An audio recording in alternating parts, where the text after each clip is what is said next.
What's going on, everyone? Welcome back to the channel. I was wondering if I should make this video because this is something I just want to get another take on. Gender and gender dysphoria tends to be subjective. So an attribute may be discomforting to you, but it could be discomforting to someone else. And speaking of that, I wanted to basically address one of the things that brings me dysphoria, and it actually ends up being weight gain.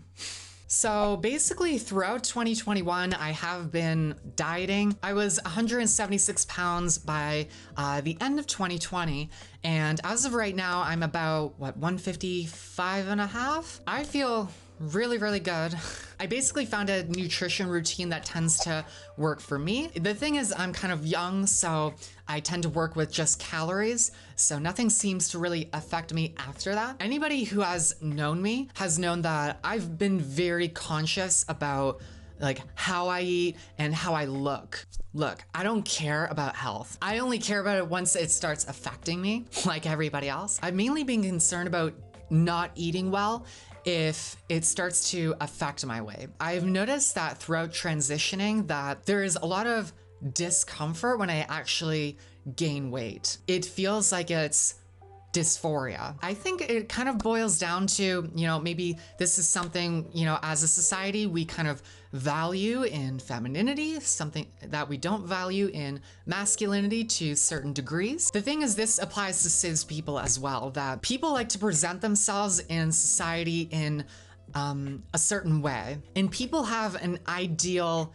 idea of what they want their femininity or their masculinity to be. The ideal of gender expression tends to vary on time period, tends to vary with culture, and it tends to vary on the individual. And I knew that at 19, when I was transitioning, that I knew I wanted to be slim. I knew I wanted to be really, really skinny. An interesting point of view that maybe people don't consider is that the way someone presents themselves individually, it could be just their idea of how they want to be feminine. But the thing is, that may not make them project on how all femininity should look. They're like, no, only this is how I want to be feminine.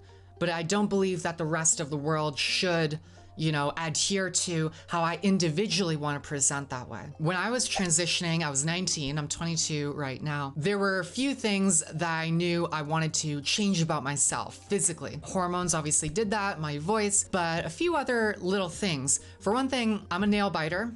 I hate that I have that habit. And I knew I was like, this ain't ladylike at all. I knew I was gonna stop that. I wanna have nice nails. I wanted to be more flexible.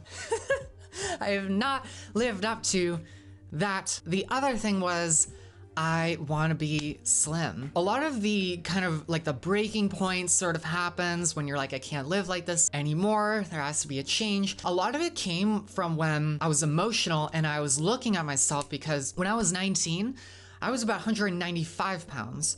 So I was a lot heavier. I was getting to be a pretty big dude. I had big arms, I had a big, torso. That really started to hurt after a while. It's almost like another step where it's like, I can never be this thing because of how I look now. But I mean, I guess, again, some people, say like, oh, only 195? It's fine. But I'm crazy and manic, so I tend to worry about everything. And honestly, I used to have really good genetics that, like, on my dad's side, we have really good Greek metabolism. It also comes from being a guy that your metabolism tends to be a lot better. Being on hormones drastically changes your metabolism.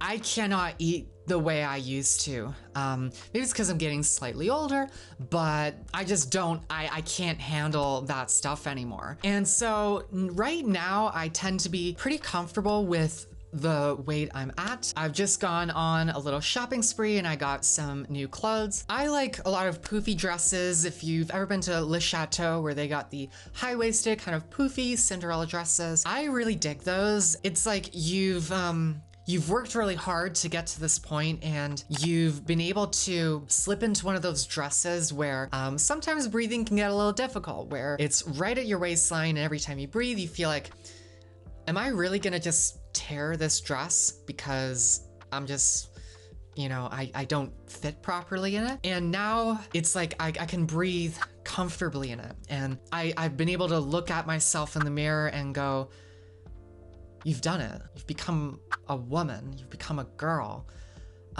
because of how I look in those dresses. You know, you shouldn't have to validate your femininity on how thin you are, right? I mean, that could lead into a lot of unhealthy mindsets and bad habits and thoughts about yourself. That it's like, I must be this to consider myself a woman. All I know is it feels pretty awesome to be here. But I wanted to make this just to kind of make a discussion. You know, what are the weird things that you used to do, maybe pre-transition, but now you do because it feels a little more validating? What are the weird kind of things that give you dysphoria that other people will be like, really? Like that actually bugs you? I'm really interested in what people have to say about this. So thanks for watching. I really hope you enjoyed this little discussion, I suppose. So if you have any questions for me on beauty advice and stuff, I'm always here. Please comment down below. I'm not a big YouTuber, so I will surely answer all of your questions. Here's a video the algorithm wants you to watch, and here's my most recent video. Stay beautiful, everyone. Take care.